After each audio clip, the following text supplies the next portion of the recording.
Maligayang pagbabalik mga kasolida. Bad news, Cuadrolas General Casimiro, inayawan na naman na Naoya Inoue. Kasado na ang laban. Umalma naman itong si Marujun Akhmadalev at ang mga boxing fans na naging desisyon ng kampo. Itong si Japanese Master Naoya Inoue. Iyan ang ating pag-uusapan mga kasolid. Pero bago yan, isang like naman dyan na. Para sa ating unang balita mga kasolid, mabilis ang update tayo. Laban ng Japanese Master na si Naoya Inoue, undisputed sa super bantamweight division, kasado na kontra ngayon sa Australian boxer na si Sam Goodman. Courtesy yan mga kasolid sa ESPN na ang laban nga ni Naoya Inoue at Goodman. Naoya Inoue to defend championship against Sam Goodman on Christmas Eve. Gaganapin nga ang kanilang laban sa December 24 sa bansang Japan. Marami ang nagsasabing easy win na naman para sa Japanese Master at binatikos ang kampo nitong si Japanese Master Naoya Inoue dahil nga sa pagpili ng makakalaban. Bagamat mandatory din itong si Sam Goodman ay marami pa rin ang nagsasabi na dapat nga daw ay kinasahan itong si Naoya Inoue ang matagal nang naghahamon at ang isa pang mandatory, ang WBA mandatory ni si Marujun Akhmadalev. Kagad namang nagbigay ng komento ang manager nitong si Dmitry Bivol. Another mandatory, he has a WBA mandatory with Marujun Akhmadalev which they are trying to ignore right now. Why is the press ignoring this? Ang plano nitong si Bob Arum ng Top Rank Promotion pagkatapos ng laban ni Inoue kontra nga dito kay Sam Goodman ay itatapat ang Manser dito sa isa pang pambato ng Japan na si Junto Nakatani. Sa kabilang balita naman mga kasolid, kung dati-rati ay ang matinding kritiko lang ng ating pambatong si Alas ay ang alaga nga ng MP President Mr. Siana na si Mr. SP.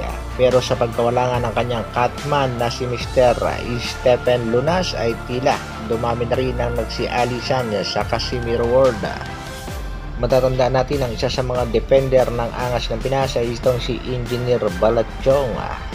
At ngayon nga mga kasolid, prior sa laban ng angas ng Pinas kontra sa Saul Sanchez ay nagbigay na rin ng pahayag at opinyon na itong si Mr. Papsi Cultura. Ayon kay Papsi ay nakasuporta pa rin naman daw siya sa laban ni Alas kontra kay Saul Sanchez. Pero ito na nga daw ang huli mga kasolid. Pakinggan natin ang naging pahayag nitong si Mr. Papsi Cultura. Courtesy Papsi Cultura Channel. Pasensya na. Mula sa araw na to, labas na ako sa sinasabi nilang Casimiro World. Labas na ako dyan. Ako, basta may push na ako dyan, kay Casimiro ko, idol ko siya. Pero tapos na ako sa Casimiro World. Wala na ako dyan, kahit live ayoko na. Dito ito mga tropa. Nagbigay na rin ng pahayag itong si Mark Alesna na mas kilala sa tawag na Mark The Real News. Pakinggan din natin mga kasolid. Sa laban nga ni Casimiro, last ko na ngayon. Sa Under Treasure Boxing Promotion. Nilipat na ako ng ibang promotion. Yun lang, thank you. Maging itong si Ken Viper na mula sa simula ay nakadepensa at nakasuporta sa angas ng Pinas ay lalabas na rin sa Casimiro World. Ano nga ba talaga ang totoong nangyari sa mga taga-suporta ng ating pambatang si Angas ng Pinas? Ano ba talaga ang dahilan na bakit nagsisialisan na?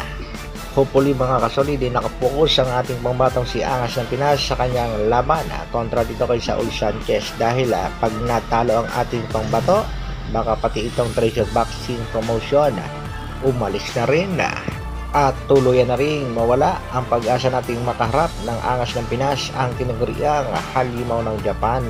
Kaya sa ating pambatang si Angas ng Pinas, good luck sa paparating mong laban. Kapansin-pansin din ang naging post nitong si Cuadro Alas, it's my boy. Lahat tayo may maling desisyon. Desisyon lang ang mali, hindi ang buong pagkatao natin na may bukas pa. Babawi tayo. Good luck sa nag-iisang angas ng Pinas, Cuadro Alas, Janriel Casimiro. Hanggang dito na lang muna mga kasolid. Maraming salamat sa patuloy na pagsuporta at panonood. Isang like naman dyan at sa mga bago, pa-share at subscribe na rin ng ating video. Mabuhay, Dr. Alvin Vlogs. Brrr.